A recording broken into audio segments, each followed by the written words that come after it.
if you were a homeowner, 10 years ago, good for you, because there's been a lot of appreciation in housing values over the course of the last decade, right?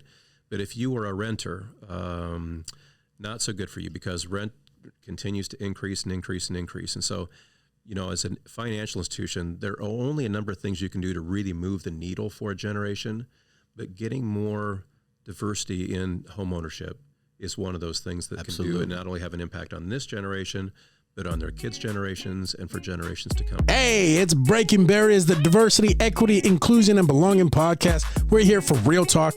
We're not afraid to go there, and we want you to come away emboldened and energized to take action and make change.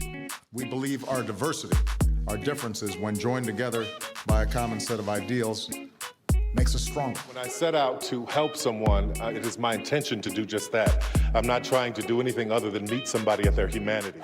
All right. What's happening, world? Welcome again to another episode of Breaking Barriers, brought to you by our silver sponsor, Rise to Greatness. Thanks for your support. My name's Anthony Arrington. I'm one of your co-hosts. Nick Ford here, another co-host. Joy Briscoe. Welcome. Hey, we're going to have a good time today. We're excited about our conversation today. Listen, in today's world, in the desire to advance diversity, equity, inclusion, and belonging, we know that there's a societal feeling that there's a lot of resistance to this. A lot of resistance. And there are people in this country and there are people in this world who believe that by advancing diversity, equity, inclusion, and belonging, it's somehow taking from others. Right? There's this defensiveness, and we see it in the country all the time. Right? And this defensiveness often comes from white men, comes from men in power and privilege. But we're here to tell you on this show that that's BS. Stop it, right? Stop that.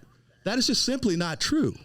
And in fact, we want to have a conversation with a very, very good white man that I know today who doesn't think that way. And I think it's important that people listen to his story and understand the value of self-reflection.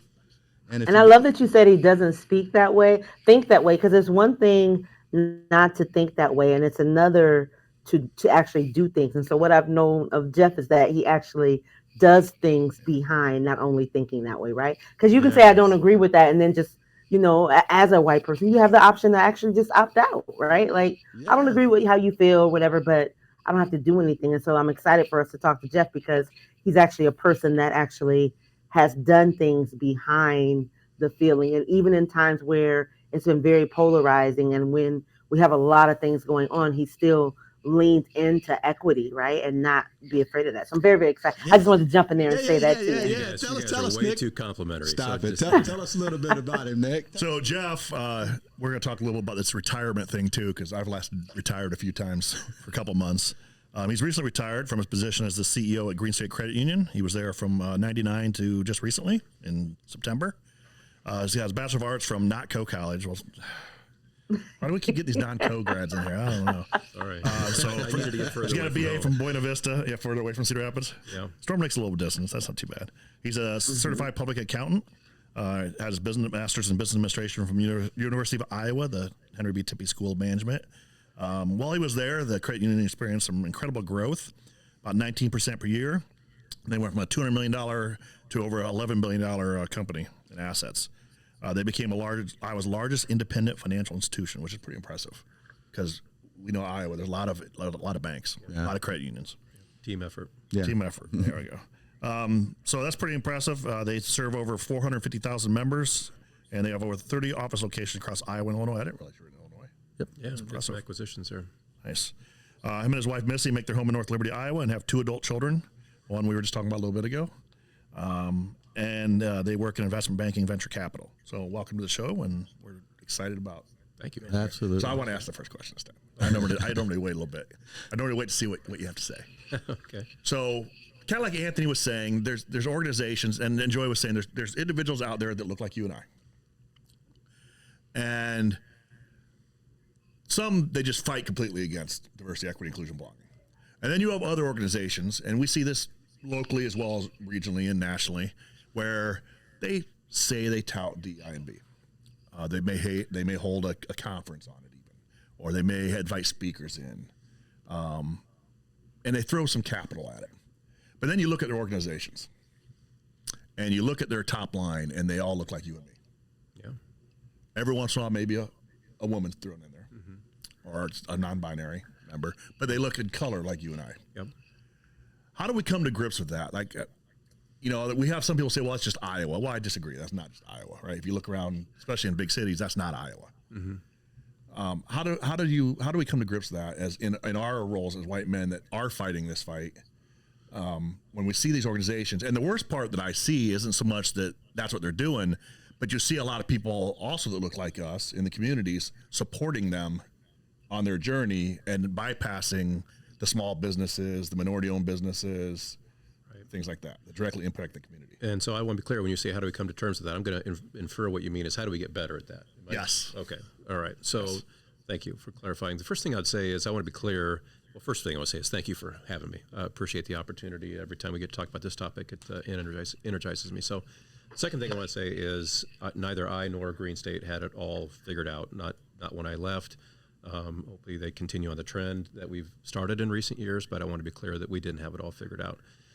The third thing I would say, and I'm going to get to your question here, is if you looked at our executive team when I retired, we were not diverse in terms of color, but we were 100% diverse in terms of gender. Our senior team was 50-50 between men and women. But that doesn't exonerate us of the responsibility to continue to bridge that gap in terms of the color barrier that still unfortunately exists, not just in the state of Iowa, but obviously throughout the world and the country. So, how do we get better at it? I think 2 or 3 different things. And again, I want to be clear, we didn't have it all figured out when we were there. But the first thing is to try to be, and I'm pointing at myself when I say this, to try to be very deliberate and proactive in emptying my cup, maybe the things that I've learned over the years, to the brighter stars in our world that bring more diversity to the table. We were talking about Kenya Seto and Calderon and Lindsay Kennedy on the way before we got started here today. What things can I do to be a mentor for Kenya, for example, or Lindsay, or others do to be proactively emptying their cups 110% with the bright stars that we have within our organization today that improve our diversity. The second thing, and we weren't always there just yet, but when we did have openings in our leadership ranks, which quite frankly didn't happen all that often, I think because of our culture, to be really proactive in trying to reach out to people we know can bring talented, diverse individuals to our organization. And that's the one where I felt like I don't feel like we made enough progress on that one just yet. Quite frankly, again, because we just didn't have that many opportunities. But at the same time, just being proactive and setting that goal that diversity is important to you will bring talented people your way. I think of a guy like Broderick Benz, who joined us, maybe 2 years ago, just does a fantastic job for us as well. And so Broderick's with GreenState in part because we began with that end in mind of saying we're not doing lip service, right? We had tried that maybe before, but people like Broderick, Lindsay, Kenya, they're the boots on the ground that actually make really good things happen in the communities that we have. So I think it's kind of a 2-pronged approach of deliberately emptying your cup and then being proactive and looking for really strong leaders when the opportunities avail themselves. And then I guess the third would be, what's your North Star, right? What are you trying to get to? Because if you don't paint that picture, you don't know what you're going to get. You're not going to get the kind of people that you need. And so if you paint that North Star about what it's really like, and I can convey, or as a leader of the organization, you can convey a real passion for it, then I think people will sign up. Maybe. I hope. Such good stuff. I want to expand on that, empty the cup. Yeah. Because that's what really wanted me to talk to you again. So for our listeners, I've known Jeff a while, and we've had some good conversations offline, but I know that you've been through a personal journey, and we talk a lot about in this space about everything has to start with self-reflection. Yeah. It really does. And you've done that, So I kind of want you to, if you don't mind, tell your story of how you got to a point in your life where you realized that this was such a valuable thing to care about, a valuable asset to care about diversity, equity, inclusion, and belonging. I think that people need to hear that because it's powerful, and there are other people that probably think that way. Yeah, I'll try to condense the story because it's a long story, but it began with when I was in high school, actually in elementary school. I take that back. There was a young man that moved to the community without parents from, I believe, Cambodia. Van Hardy was his name, and he was the only person of color. Van is black, is black.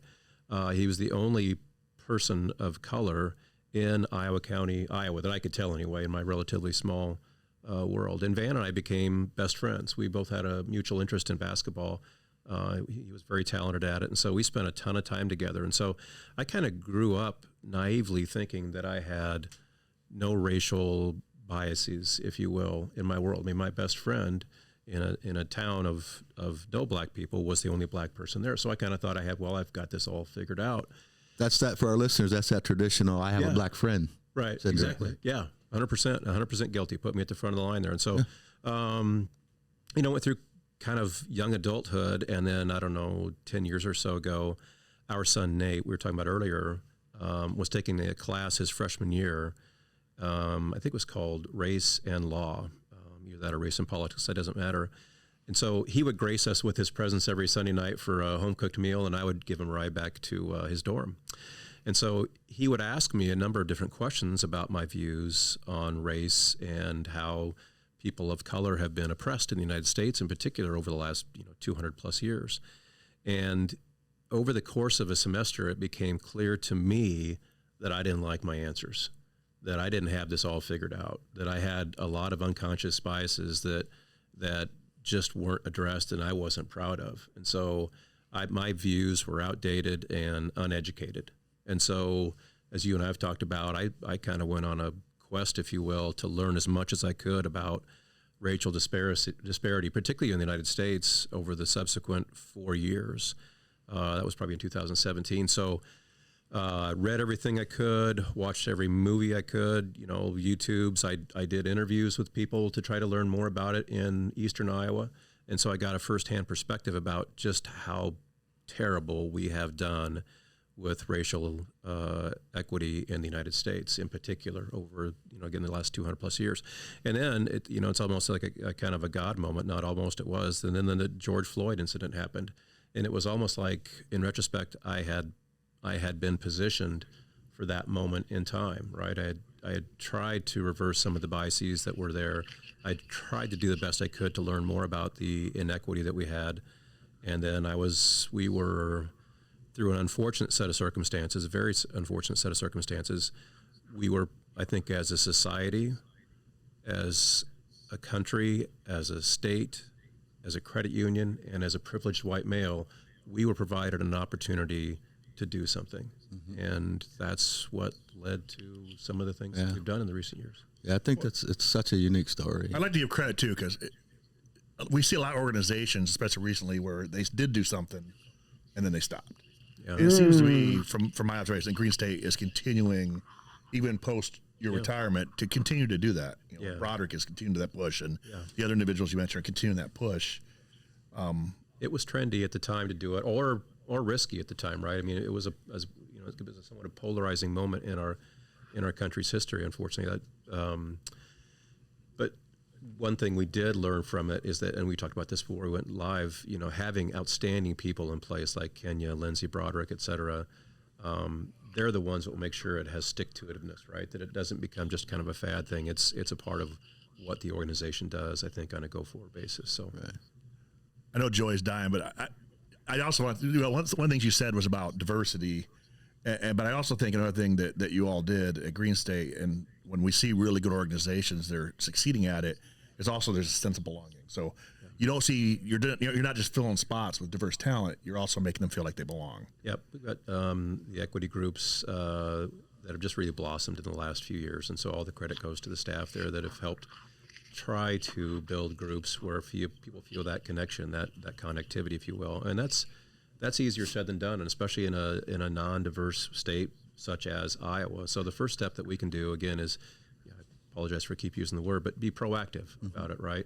And I think that's a step towards proactivity. So yeah. Good, Joy. I'm sorry, did I cut you off? No, not at all, Jeff. I love that Nick talked about belonging too, and the continuing theme I hear you say, and you even when you talk about your former staff, you center them, right? And you always are like, I centered the diverse individuals that work for us, and I have to give it. And so, was that something that through your studies, through the work that you did, that you kind of picked up that skill to do? Because oftentimes in leadership, people get to a point where they're used to being centered. And so when you're used to being centered, that can be a huge barrier to have to shift, but it's a necessary barrier when you want to create belonging in your organization. So was there something, I know George Floyd too, but was there something that kind of helped you just view it and say, you know what, I'm going to center the people that I really want to impact? Was there something that kind of helped you kick that off? No, that was really it. Again, and other than just the understanding that we as a society, as a state, as a country, we've made a lot of mistakes over the years. And one privileged white guy in a sizable organization in Iowa is not going to reverse all that, but I can at least try, right? You can at least go to bed at night knowing that you did what you could do when you could do it. And that's all any of us can do, right? So, no, there wasn't, in the research and the reading, et cetera, there wasn't some kind of moment that, some sort of epiphany or teaching moment that was just, I think when you look at servant leadership, right, that's going to be a premise of it, right? Is to try and get somebody else in the limelight and give people the resources they need to do to get their jobs done well. So we talk about the space. I'm glad Joy asked that, because oftentimes maybe it's not an epiphany moment. Usually the word insidious, it means it's kind of a dirty word. Yeah. But really you were insidious in your growth. In other words, you were on this journey before George Floyd, and you had realized some things through your own readings. And so it sounds, I don't, without putting words in your mouth, that there was just consistent personal growth for yourself. Yeah. For beyond a businessman, you were just having growth personally with you and your son. Yeah. 100%. And again, I don't deserve any of the credit for it. If Nate doesn't take that class and start asking me those questions, I'm probably not sitting here today. That's what I wanted you to say. We probably don't, as an organization, we probably don't invest $1 billion in home loans for people of color and stuff. And so, again, as you know, I'm a religious person. I'm a Christian, and I believe that God put all those things in my life in a certain pattern and a certain chronology, so that hopefully we could do a lot of good things for a lot of people. So, I'm sorry, question. I don't want to cut anybody off, because this is excited to me. Because I think people need to hear this. Yeah. How do you handle the social arrows in your life? So how would you advise others to handle the negativity you may get? Maybe you get a phone call from an uncle or family or business partners or organizations who don't want to do business anymore, who see Jeff making these moves, or you're at a dinner party and you hear a comment about immigrants, or you hear this. How does Jeff, the renewed soul, how do you handle that, and how do you use those opportunities? Well, that's a journey. That's a great question, Anthony. And that's a journey for all of us, right? The first thing that I got to remind myself is that I'm here really to please one person. It's not even myself; it's my Creator, right? And so, if I at the end of the day think that I'm made decisions that are consistent with what my Creator put me on earth to do, then ultimately that's kind of what drives me. And so I think I'm blessed in that regard, and that I don't let some of the other stuff, if somebody's got a problem with me being pro DEI or whatever, then I get it. I understand that. Respect your position. I don't agree with it, but I'm here to respect and not judge. Where it's a harder question for me to answer is if I hear the off-color jokes, if I'm present when somebody's telling those stories, that's a journey for me, certainly. But to be honest with you, this is going to sound like a cop-out. It probably is. That doesn't happen much in my world anymore, in all candor, because I think most people know kind of where I stand. Mm-hmm. And so I am just not privy to those kind of conversations. No time for it. Well, I'm being funny. Even my friends, I think everybody in my circle of influence knows where I stand on these issues. And so, whereas I might have heard some of those kind of things 10 years ago, I just don't know. It's really interesting how that has morphed over the course of time, because people know where I stand. I think it is interesting, and I'm glad you said that, because it's when you morph and Well, so here's my question to that. So that doesn't happen without you letting them know who you are, right? So, because I think that I think back like Joy was saying, her time in the Air Force, me in the Navy, where some of that stuff was just so commonplace. Sure. You almost became like muted to it. Yeah. And if you did say something, then it kind of worked, but you had to say something first. Right. Otherwise, people don't know where you're at. How was that part of that growth? Yeah, I wish I was that good. I don't think I deserve the credit for it. I think what happened, in all sincerity, I think what happened over the course of time is the people that were intimately close to me knew my stance, right? And then it just kind of grew. So if somebody did make a remark that maybe wasn't appropriate, what I would bet you $1 to a donut is that somebody in my circle of influence said, hey, he doesn't like that. Don't do that anymore and stuff. So It's a bit of a cop-out, but I never had to have those conversations because that just sort of stopped happening in my world. And it's not like I'm hanging around with people who would have those conversations that much anyway. Right. But to the extent that I did, it just doesn't happen anymore because I think Interesting. that word just kind of spread. So I wish I could say I deserve credit, but I don't. So I know you said earlier it's interesting to talk post GreenState now. So you're not there now, and one of the things that you said was that you want the work that you've done, not just you but your collective team, to extend beyond you. Yeah. How do you think they're doing? It's been a few months. What do you envision? They're leading you feel they're leading the way. What are they doing? I don't know the answer to that question in great detail because when I went away, Anthony, I went away 100%. So I know, but I'd like to think, and I believe in my heart of hearts, that the momentum that was started, in the last 4 or 5 years, I just feel like 100% will continue. You've got wonderful people like Kenya and Lindsay and Broderick, et cetera, who will help us not only from an outward-facing perspective, but also build belonging and inclusion inside the organization. And then we've made the commitment, or GreenState, I should say, had made the commitment to do $1 billion of home loans to people of color over the next decade. And when I left, we were very much on track to continue with that as well. And so a commitment like that will leave an impact for generations to come, and quite frankly, generations that we never get to see, which I think is the coolest part about that, is that, if you were a homeowner, 10 years ago, good for you, because there's been a lot of appreciation in housing values over the course of the last decade, right? But if you were a renter, not so good for you, because rent continues to increase and increase and increase. And so, as a financial institution, there are only a number of things you can do to really move the needle for a generation. But getting more diversity in homeownership is one of those things that can do and not only have an impact on this generation, but on their kids' generations and for generations to come. And so, I'm not part of the GreenState space anymore, but of what I could see, they're still on track. Yeah. So, yeah. Awesome. Oh, we can't hear you, Joy. Are you muted? I can see. Yeah. Is that it? Well, okay. There you go. We can hear you now. Can you hear me now? Okay, sorry about that.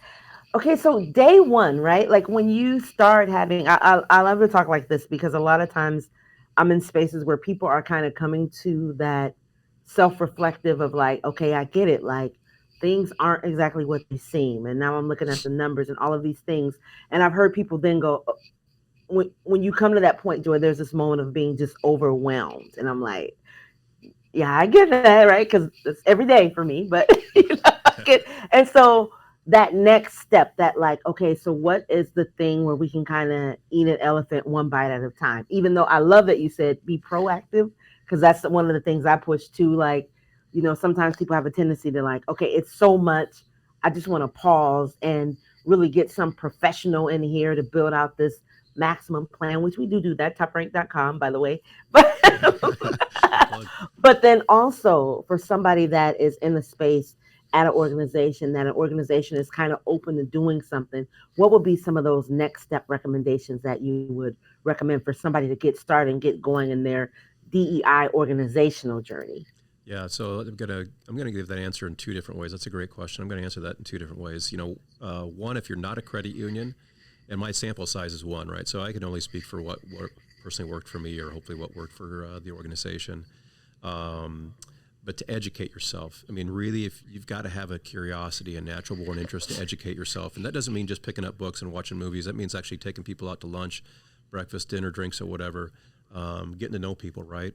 Crossing the dinner table and finding out what are the struggles that they're running into in their worlds, right? So step one, if you're a leader of an organization, you got to educate yourself and figure out if in your heart of hearts, this is a passion for you. Because quite frankly, if you can't ignite that passion in their heart, I don't think it works. I just think it's an uphill battle and everything. So if you've got that passion, then the second step is really just to surround yourself with really good people, right? In our world, with GreenState, I felt like we were able to do that with outstanding culture and a clear direction on what we wanted to do from a diversity perspective. And so when you surround yourself with really good people and give them a little bit of resources, the sky's the limit. I didn't come into this thinking, well, we should do X or we should do Y or should do Z. I kind of came into it thinking we should get really good people. And if we get really good people and get the heck out of their way, then then good things will happen. So that's for everybody that's not a credit union. If you are a credit union and happen to be listening, quite frankly, if you're a financial institution and happen to be listening, what GreenState committed to essentially was doing 10% of their assets in the form of home loans to people of color over the next 10 years. So we kind of called it 10 over 10. 10% of your assets in home loans to people of color over the next 10 years. And if credit unions across the country joined in that initiative, which we've talked about to other shops, or quite frankly, if banks engaged in that, that would really move the needle nationwide. It's one thing for one institution or one community, as big as GreenState was or is, but where you really move the needle for society is if that takes hold and others follow suit. I know Joy's bubbling at hearing that because I know Joy's bubbling. Joy's all about the equity and the wealth side and generational wealth. I am. That's sometimes people are like, oh, that'll come, and I'm like, that's the first. That's the first thing is like resources. Start there, because you said two things that I love too. You were like, I didn't focus on what we were going to do. I focused on who we had, right? Like if you had the resources, you got good people, and you don't necessarily rely on that. I'm going to have all the ideas and concepts for how to do this. I'm going to hire excellent talent. I'm not going to be afraid of that. I'm not going to, how sometimes people are like, well, wait a minute, I don't want anybody coming in and encroaching on my space and my power. You're like, no, I want the best talent possible because it's going to lend to our culture and it's going to make this work so much easier. So I think I said 2 points, but that actually was 3 points that you made, Jeff. So. I'm a white guy from Iowa. I don't have the firsthand understanding that I need to have for what we can do to move the needle. And so the best I can do is to find the people that really do understand it, give them the resources, and then get out of their way. I'm curious, Jeff. So you've retired. Yes. We know of at least 3 other either really large credit unions or banks in the area where the CEO president has retired recently. Yeah. Or resigned. Right. Left and did another career. And all those organizations had a tie into DEI&B. Is there anything? Is it just timing, or? Yeah, I don't see kind of any correlation, at least that I know of. I mean, I don't know the details of the other situations, obviously, like I do my own, but I think that would probably be coincidental. Just coincidental, to be honest. So that leads to my next question. So, as the leader of an organization like that, obviously you depend a lot on state regulation, state control, especially credit union, right? Yep. How does that work in a state? Okay, I won't use Iowa as a state like Florida, for example, where they really seem to be attacking anyone that's trying to approach this subject. How do you work with that battle? Yeah, that's a good question, and I don't know the intricacies of the other states as well as I could speak to in the state of Iowa, and this is where I'm going to maybe answer, but in a little different way than what you. From a layperson's outsider's perspective, it feels to me, and Anthony and I talked about this maybe at lunch a little bit ago. I felt like we as a society were making some level of progress, and I apologize, you asked a somewhat specific question. No, that's right. We as a society, I felt like we're making meaningful progress in recent years. And then in the last couple years, maybe last 4 to 6, I feel like we've regressed. I feel like we've made it okay to say things that, quite frankly, 10 years ago weren't okay to say, let alone think. I feel like we're taking a little bit of step backwards. I feel like we're doing that at the state level with some of the things that are taking place in Des Moines. And so I get it. The arc of justice, I think the quote is that, it bends in the right direction. It bends towards justice. And that within that arc, there's going to be gradations, right? Things get better at times and they get worse. I feel like right now we're in a little bit of a dip. I feel like we've taken some steps backwards. And I think I could pinpoint maybe what's led to that. But it doesn't change the fact that there's still a lot of education, a lot of better understanding that needs to take place in the United States and certainly here in the state of Iowa as well. So, sorry, you asked a specific question. So how is a leader of an organization that is still and very intentional of still trying to achieve the mission that you were trying to achieve of being at odds with the state and where they're trying to head currently? It's tough because, at any point in time when you make a decision, roughly 50% of the people that you serve may not like that decision, right? And then so in my previous world, that can mean 200,000 people don't like what we did or do. And so to me, I come back to what I said earlier, and that is that at the end of the day, if I feel like I've made decisions commensurate with what my Creator put me on earth to do, then that's where I'm going to try to go. And if somebody has a problem with it, or somebody's have a problem with it, I get it, but that's not ultimately my concern. Now, that being said, when I was with the GreenState, I still had a fiduciary responsibility to do what was in the best interest for all of our members. And so you do have to be sensitive to the fact that decisions you make could alienate people. Mm-hmm. But I also feel like I'm going to try to toe that line as best I can to make some progress. Awesome. What keeps you up at night, Jeff? I like to ask all our guests that. You obviously, you have the weight off your shoulders of running a multi-billion-dollar largest credit union in the state. Yeah. I'm sure that kept you up at night, and we talked about that. But what keeps you up at night these days? What keeps you? Well, the first thing that comes to mind for me is the 18-week-old puppy that we just got. So the Golden Doodle. For years I couldn't sleep through the night because of maybe some stress in my life. Now I'm setting my alarm to get up in the midnight to take care of the puppy and stuff. But that's probably certainly sleep-wise, it's a lot different world for me now than it was before. I suppose to some extent, just figuring out what God has in store for me for the next chapter or chapters of my life. I am in absolutely no hurry to figure out what that is. I also want to be in a headspace where I'm okay if God says, I don't have anything else for you in mind. As you and I have talked about, I have 3 priorities in my life right now: my faith, my family, and my friends. I know I can be a better Christian. I know I can be a better husband, father, son, and sibling. And I know I can be a better friend. And so right now, those are the 3 priorities in my life. And if God has something else in store for me down the road, we'll figure that out. I hope your listeners, where's the camera? I hope you're listening to that. Like that's textbook self-reflection. Yeah. And we can all do that. We can all do that. So thank you for sharing that with us. My pleasure. Absolutely. Any other thoughts, guests? Comment? I just say, how do we get more, Jeff? How do we? And I know, and I love that too. I think it's so important that, especially when you're in leadership, so often you have to prioritize business, and it's all about those decisions. And so I love in this moment of retirement for you that you actually are taking some time to be retired and prioritize faith, family, and friends. However, I just think your story could connect with so many people, right? Sure. I was in a diner maybe last year. Me and my hubby were sitting there. We were having breakfast, and a couple was in there, and their son from college was there. And he was just really just talking to them, having one of those conversations, like you said, about, he was talking about healthcare, and he was talking about, Dad, when you went to college, it was this expensive. Now it's this expensive, and healthcare and student loans. And I could see that his parents, they were just like, okay, wow, this is a lot, right? And so I think, and also maybe last week, there's a doctor up here, Dr. Christensen, that he actually has a queer clinic that he works with people. And so he actually, based off his experience with his child as well, it's so funny how that works, because that happens for me too, right? Like things that our family and our friends experience, they oftentimes awaken a certain calling in you.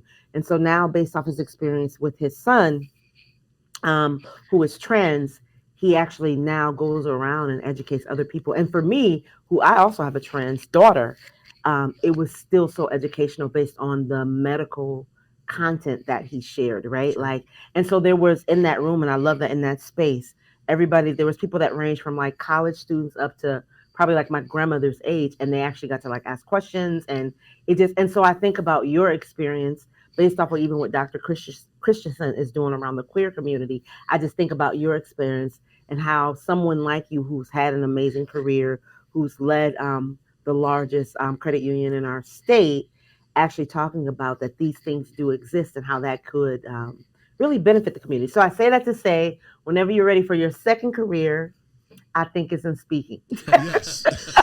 Well, I appreciate you saying that. And when that time comes, I promise you I'll reach out, because I do want to continue to give back in that capacity. So we're not at that point just yet, but I can see it happening in the future. So thank you. The battle will be like, for me, when I retired the first time, it was my wife finally said, no, you need to go back to work. So yeah, my wife is still working part-time out of the house, and so it's a good balance. We don't see each other all that much. There you go. Yet, so. I just like when I got out of the Navy for a while, I was like, don't you have to go to sea for a week? No, I think what Joy said is important. No, I think whatever your next move is, I think as long you have an opportunity to continue to use your voice, and we certainly wanted to give you the platform for your voice today. I appreciate that, and hope that you continue to use your voice in the future, because it's very powerful. So thank you. So I hope you're ready. I got a doozy of a question now. All right.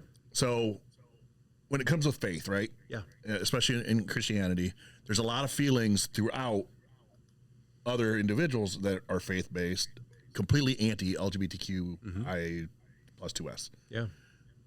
How do you see that in your faith of that reconciliation of where it goes one way or the other? Yeah, that's a great question, and this is where I'm really going to toe some lines here and stuff. But as a Christian, for me, being a Christian is a binary process. You believe that Christ died on the cross to save your sins and rose again 3 days later. Everything else is gradations of sin, and we all have sin in our lives, myself included.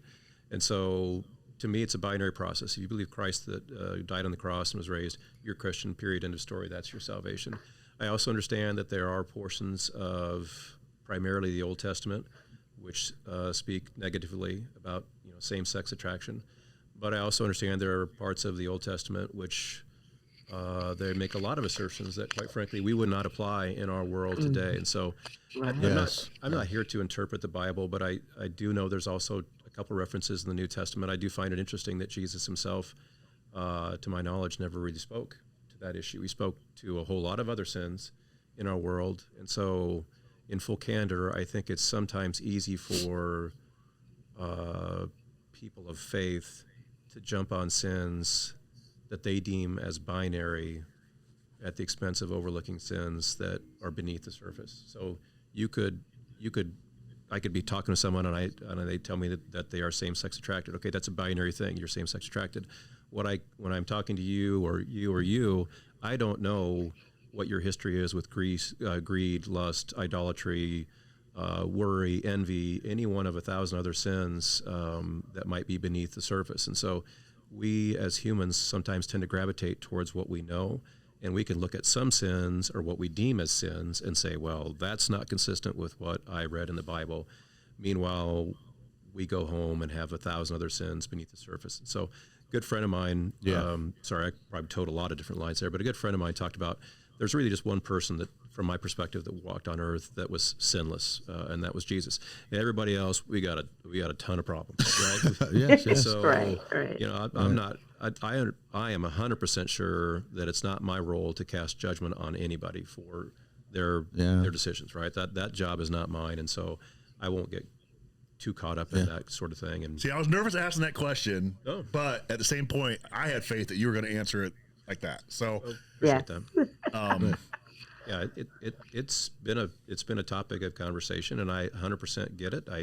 You can point to, the Bible is an interesting document in that you can almost point to different sections at different times with different authors and come out with two dramatically different outcomes. And so sometimes I think there's this risk that we as humans who are fallen and sinful, we tend to pick and choose the sections that fit our ideology or the ideology that we grew up with. And I think that's a little dangerous. I just think that's a little dangerous. Perspective, yeah. Great. It's like they say with statistics, right? Like you can literally make statistics show whatever you believe. There's statistics out there that can support what you believe too. And then again, I love it you even mentioned like it was really in the Old Testament, and there was other things in the Old Testament that we no longer subscribe to, right? Yeah. That we know in today's world it's just not what we subscribe to. So I think that is so relevant. Yeah. And again, Dr. Christensen's presentation, I mean, it talked about biology and things too. It even took it from a different lens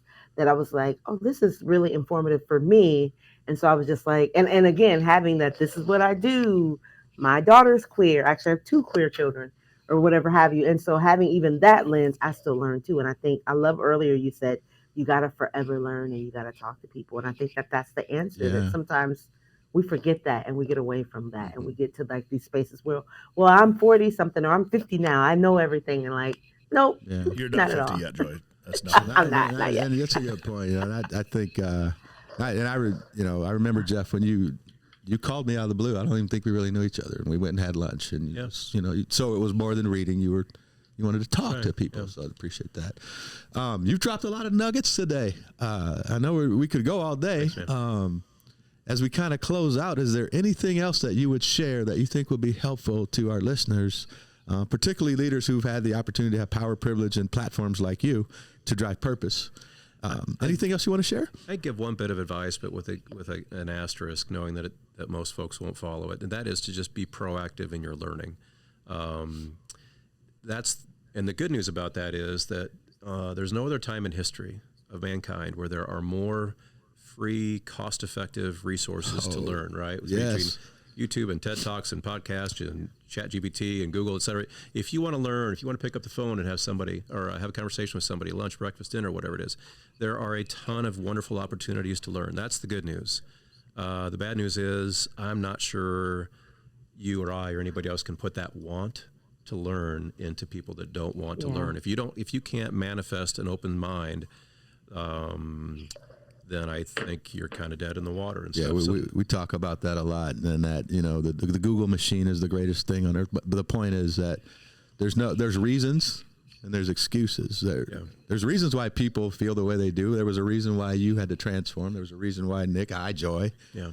But there's no excuses for why you can't, because there's too many resources. Yeah. So out here to learn. So. I think you can learn. I think the hard part is infusing that want to learn. And as you said, if you get to be a certain age or a stage of your career, your life, or whatever, where you just figure, well, I've got it all figured out, there's nothing left to learn, that's okay. Then I just think you need to mentally adjust the trajectory of your career, of your life, of whatever, because when you stop learning, you stagnate, and that's not the way that the world around us operates. Exactly. Well, and I also think, Jeff, from listening to your journey, that you didn't just learn about stuff that was in your wheelhouse. I mean, you stepped out of your comfort zone, and I think that's key. And we talk about like that a lot with our clients too. Or like, you have to listen to all the different aspects and views, and sometimes step out of your comfort zone and learn something that isn't what's normally in your head. Yep. And I get it. A lot of folks just won't be down with that, right? They were raised, taught, educated a certain way, and so again, I don't know that I deserve credit for that, because I think anybody that had the good fortune of the upbringing that I did taught me that it was really important to have an open mind to new ideas, especially ideas that you may not agree with, right? And so I had those unconscious biases that I needed to learn more about. So that's where I was awesome. Well, thanks so much, Jeff. Thank you for joining Breaking Barriers. This has been, like I expected, a riveting conversation, and really enjoyed your insight. So take us out, Nick. So a big shout out to our silver diversity sponsor, Rise to Greatness. We also want to give thanks to our friends at Breaking Barrier supporters, Community Savings Bank, Tyler Lincoln Barnes DDS, and Imon Communications. We'd love to hear from you. Hit us up. Send your questions, comments, suggestions to info@toprankculture.com. And over to Joy. We drop 2 of these a month. And again, this has been such a riveting year. If you haven't checked out some of our past ones, please do. You're missing some amazing conversations, including this one. This is another great one. And so we're just excited. So again, get your questions to us. Thank you all for attending. And do we have anything else, partners? Break some barriers. We'll break some barriers. Continue to break barriers. Have a good one now. Advancing equity is not a one-year project. It's a generational commitment. There are too few people in the world willing to be the domino, too few people willing to take that fall.